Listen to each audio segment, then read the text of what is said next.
RCB జట్టు మరో అరుదైన ఘనతను అందుకుంది. ఐపీఎల్ 2025 టైటిల్ను గెలుచుకున్న కోహ్లీ టీం ఇప్పుడు సీఎస్కేను దాటేసి మరో రేర్ ఫీట్ నమోదు చేసింది. అదేంటో ఇప్పుడు చూద్దాం. ఏళ్లుగా అందని ద్రాక్షగా ఉన్న ఇండియన్ ప్రీమియర్ లీగ్ ట్రోఫీని ఎట్టకేలకు సొంతం చేసుకుంది రాయల్ ఛాలెంజర్స్ బెంగళూరు జట్టు.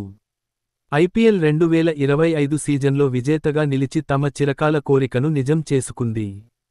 ఫైనల్ ఫైట్లో పంజాబ్ కింగ్స్ను ఓడించి ఛాంపియన్గా అవతరించింది. ఇలా చరిత్ర సృష్టించిన ఆర్సీబీ ఇప్పుడు మరో అరుదైన ఘనతను అందుకుంది. క్యాష్ రిచ్ లీగ్లో మోస్ట్ వాల్యుబుల్ టీమ్గా రికార్డు సృష్టించింది బెంగళూరు. ఈ జాబితాలో అగ్రస్థానంలో ఉన్న చెన్నై సూపర్ కింగ్స్ను కోహ్లీ టీం అధిగమించింది. దీని గురించి మరింతగా తెలుసుకుందాం. ఐపీఎల్లో మోస్ట్ వాల్యుబుల్ టీమ్గా ఆర్సీబీ $269 మిలియన్లు నిలిచింది. ఆ జట్టు విలువ సుమారు $2256 కోట్లకు చేరుకుంది. గతేడాదితో పోలిస్తే ఆ టీం బ్రాండ్ వాల్యూ 18.5% పెరగడం విశేషం. అత్యధిక విలువ కలిగిన జట్ల జాబితాలో రెండో స్థానంలో నిలిచింది ముంబై ఇండియన్స్ $242 మిలియన్లు. గత సంవత్సరంతో పోలిస్తే ఈ జట్టు విలువ 18.6% పెరిగింది.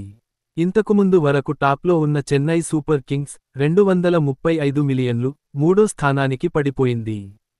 గతేడాదితో పోలిస్తే ఆ జట్టు బ్రాండ్ వాల్యూ కేవలం 1.7% మాత్రమే పెరిగింది. బ్రాండ్ వాల్యూ జాబితాలో చెన్నై సూపర్ కింగ్స్ తర్వాతి స్థానాల్లో కోల్కతా నైట్ రైడర్స్ $227 మిలియన్లు, సన్రైజర్స్ హైదరాబాద్ $154 మిలియన్లు, ఢిల్లీ క్యాపిటల్స్ $152 మిలియన్లు, రాజస్థాన్ రాయల్స్ $146 మిలియన్లు, గుజరాత్ టైటాన్స్ $142 మిలియన్లు, పంజాబ్ కింగ్స్ $141 మిలియన్లు, లక్నో సూపర్ జెయింట్స్ $122 మిలియన్లు నిలిచాయి. పంజాబ్ జట్టు అందరి కంటే ఎక్కువగా తమ బ్రాండ్ వాల్యూను పెంచుకుంది. గతేడాదితో పోలిస్తే ఆ టీం విలువ ఈసారి 39.6% పెరగడం విశేషం. ఇక ఐపీఎల్ టోర్నీ బ్రాండ్ వాల్యూ 13.8% పెరిగి $3.9 బిలియన్లకు చేరుకుంది. ఇది భారత కరెన్సీలో సుమారుగా 32,721 కోట్ల రూపాయలు అన్నమాట. ఇలాంటి ఇంట్రెస్టింగ్ విషయాలు కోసం నా ఛానెల్ తప్పక సబ్స్క్రైబ్ చేసుకోగలరు.